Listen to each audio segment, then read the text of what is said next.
ढोकळा कसा असावा तर असा एकदम आतपर्यंत एकसारखा जाळी सुटलेला, तेव्हाच तो मौसूत होतो, घशामध्ये दाटल्यासारखा होत नाही.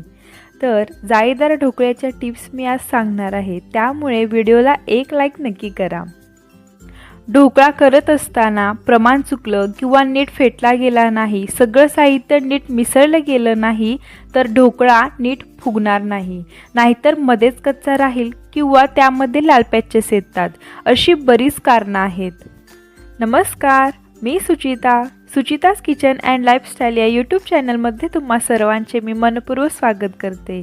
तर आज आपण मस्त लुसलुशीत जाळीदार एकदम डबल फुगणारा बेसनाचा ढोकळा कसा करायचा ते बघणार आहोत. पण इथे आज आपल्याला ढोकळा फेटायचाच नाही, तर आज आपण मिक्सरचा वापर करून ढोकळ्याचं मिश्रण करायचं, जे अगदी 2 ते